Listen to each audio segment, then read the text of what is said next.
আজকে তৈরি করব কাতলা মাছের দারুণ একটা রেসিপি। তো একদমই অন্যরকম ভাবে আর একদম ঘরোয়া পদ্ধতিতে তৈরি করে দেখাবো। তো চলুন আজকে শুরু করছি রেসিপি কাতলা মাছের রসা। আজকে তৈরি করব কাতলা মাছের একটা দারুণ রেসিপি। তো আজকের রেসিপি হলো আমাদের কাতলা মাছের রসা, একদম ঝাল ঝাল করে। তো তার জন্য আমি এখানে কাতলা মাছ নিয়ে নিয়েছি, আর পেটি আর গাদা মিলিয়ে কিন্তু মাছটা আমি নিয়ে নিয়েছি। এখানে 8 পিস মতো মাছ আছে, পেটি গাদা মিলিয়ে। তো প্রথমেই যেটা করতে হবে, মাছটাকে আমাদের ভালো করে ম্যারিনেশন করতে হবে। আর ম্যারিনেশনের জন্য লাগছে আমাদের নুন,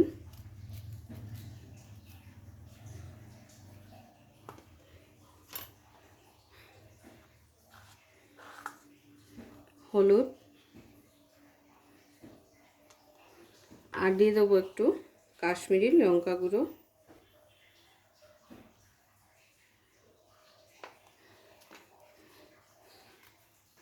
তাহলে মাছটা আমাদের ম্যারিনেট করা হয়ে গেল। এবারে মাছগুলোকে কিন্তু ভেজে নিতে হবে। এবারে মাছটাকে ভাজার আগে কিন্তু আমাদের একটা শুকনো মশলা ড্রাই রোস্ট করে নিতে হবে। তো তার জন্য আমি এখানে নিয়ে নিচ্ছি, কড়াই বসিয়ে দিয়েছি, কড়াই গরম হয়ে গেছে। দিয়ে দিচ্ছি গোটা জিরে,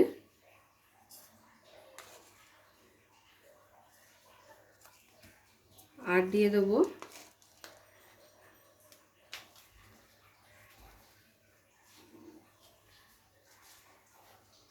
তিনটে শুকনো লঙ্কা, তার সঙ্গে দিয়ে দিচ্ছি গোটা ধনে,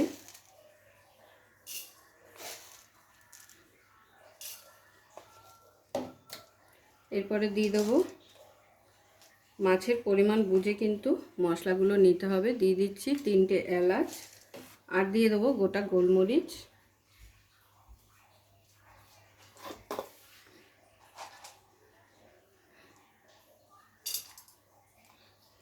6 থেকে 7টার মতো গোলমরিচ দিয়ে দিলাম।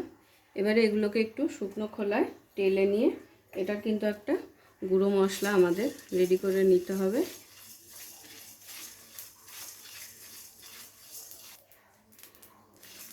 তো মশলাটা থেকে যখন সুন্দর একটা ফ্লেভার আসবে, তখন বুঝতে পারবেন যে আপনার মশলাটা একদম ভেজে নেওয়া হয়ে গেছে। আর এটাকে নাবিয়ে ঠান্ডা করে এটা মশলাটা রেডি করে নেব।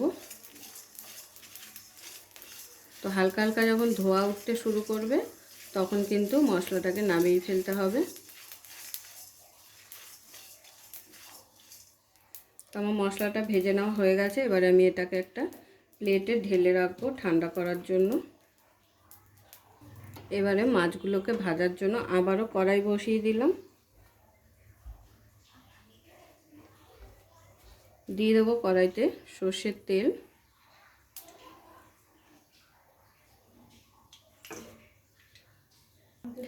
কড়াইয়ের তেল কিন্তু ধোয়া ওঠা গরম হয়ে গেছে। এবারে এক এক করে মাছগুলো ভেজে নেব। মাছগুলো এপিট ওপিট করে ভেজে নেওয়া হয়ে গেছে। এবারে আমি মাছগুলোকে তুলে নেব।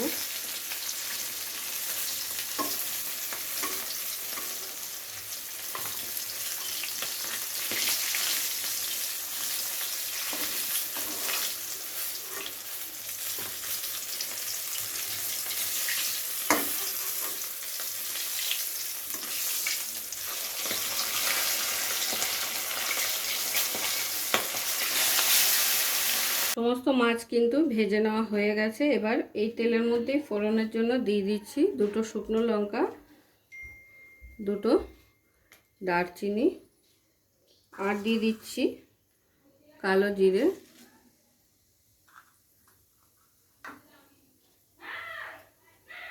এবারে দিয়ে দেবো এর মধ্যে পেঁয়াজ কুচি। ফোড়নটাকে আগে একটু হালকা নাড়াচাড়া করে নেব।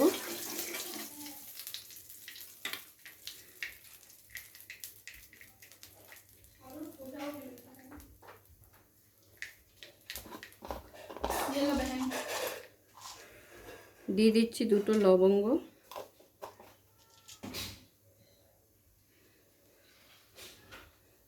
এরপর দিয়ে দিচ্ছি স্লাইস করে নেওয়া পেঁয়াজ,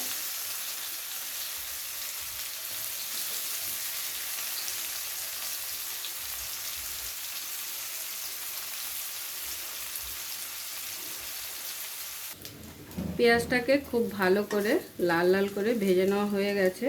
এবার এখানে দিয়ে দেবো কিছু বাটা মশলা,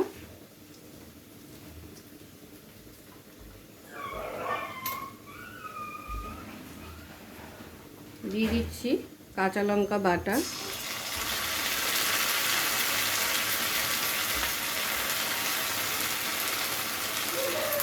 আদা বাটা, আর দিয়ে দেবো রসুন বাটা,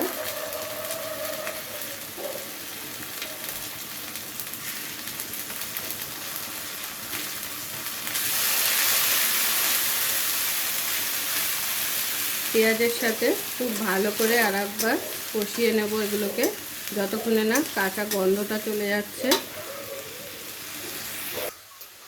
পেঁয়াজের সাথে খুব ভালো করে কিন্তু আদা, রসুন আর কাঁচা লঙ্কা একসাথে কষিয়ে নিয়েছি। এবারে এখানে আর দুটো মশলা পড়বে, সেটা হলো রঙের জন্য হলুদের গুঁড়ো,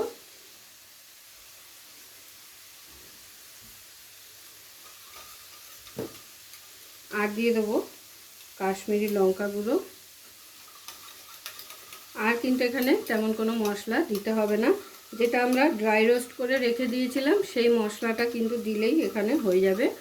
আর গুঁড়ো মশলা কিন্তু আর কিছুই লাগবে না। এবারে এটাকে আবারও ভালো করে পেঁয়াজের সাথে একটু মিশিয়ে নেব।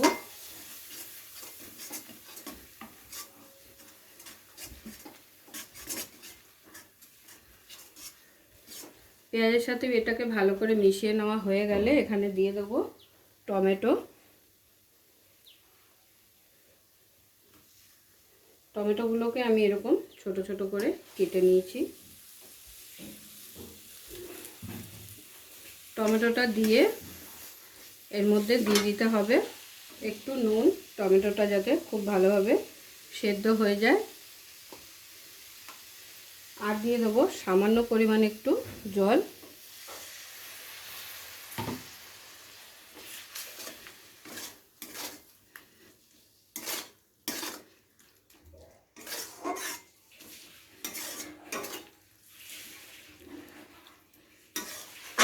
এবারে ঢাকনা চাপা দিয়ে 2 থেকে 3 মিনিটের জন্য রেখে দেবো, যাতে টমেটোটা খুব ভালোভাবে সেদ্ধ হয়ে যায়। তো প্রায় 2 মিনিট হয়ে গেছে, আমি ঢাকনা চাপা দিয়ে রেখেছিলাম। এবারে দেখে নেব টমেটোগুলো কিন্তু খুব ভালোভাবে সেদ্ধ হয়ে গেছে।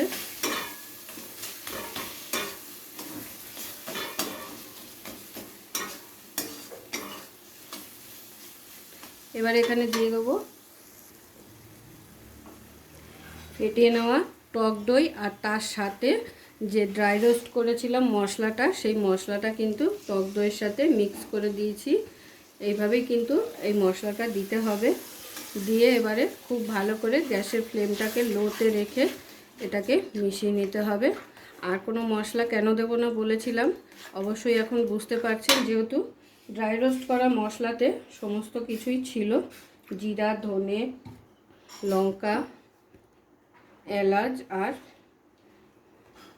গোলমরিচ। আর এবারে বাটিটা ধোয়া একটু জল এখানে দিয়ে দিচ্ছি, দিয়ে এবারে গ্যাসের ফ্লেমটাকে হাইতে করে খুব ভালো করে কষিয়ে নিতে হবে। আর যখন তেল ছাড়তে শুরু করবে তখন বুঝবেন যে আপনাদের মশলাটা খুব ভালোভাবে কষিয়ে নেওয়া হয়ে গেছে।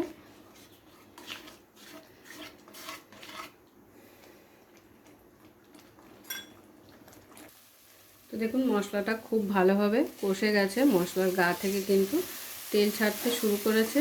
এই সময় দিয়ে দিতে হবে আমাদের এখানে গ্রেভির জন্য জল।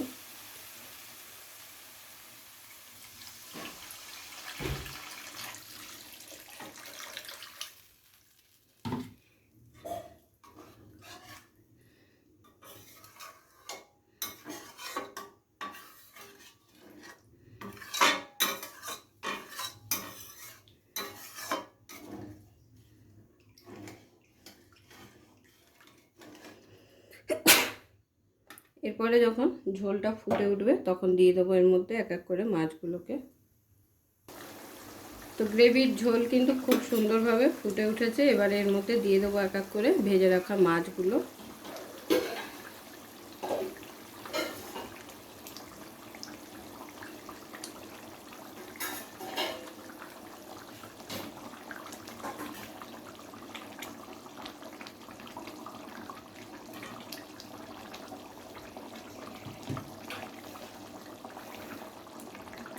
নুন কিন্তু আমি একবারই দিয়েছিলাম, তো এখানে আরও একটু নুন লাগবে, তো সেই কারণে আবারও একটু নুন দিয়ে দিলাম। ভালো করে একটু ঝোলের সাথে মাছগুলোকে নাড়াচাড়া করে মিশিয়ে দিচ্ছি। তো দেখুন গ্রেভিটা কিন্তু আমি আর টানাবো না, মাছ কিন্তু ভালোভাবে গ্রেভির সাথে মিশে গেছে। এবারে কিন্তু নামানোর আগে এখানে গার্নিশের জন্য দিয়ে দিচ্ছি কটা কাঁচা লঙ্কার চেরা। আর যদি ধনেপাতা হাতের কাছে থাকে তাহলে একটু ধনেপাতাও ছিটিয়ে দিতে পারেন। তো আমাদের কাতলা মাছের রসা কিন্তু একদম রেডি। এবার আমি গরম গরম নামিয়ে সার্ভ করে নেব। পুরো ভিডিওটা দেখার জন্য সকলকে অসংখ্য ধন্যবাদ। এরকম আরও নিত্য নতুন ভিডিও দেখার জন্য চ্যানেলটি অবশ্যই সাবস্ক্রাইব করে নেবেন আর পাশে থাকা বেল আইকনটি প্রেস করে নেবেন নতুন রেসিপির আপডেট পাওয়ার জন্য। তো সবাই ভালো থাকবেন, সুস্থ থাকবেন। আবারও দেখা হচ্ছে আপনাদের সাথে নতুন একটি রেসিপি নিয়ে।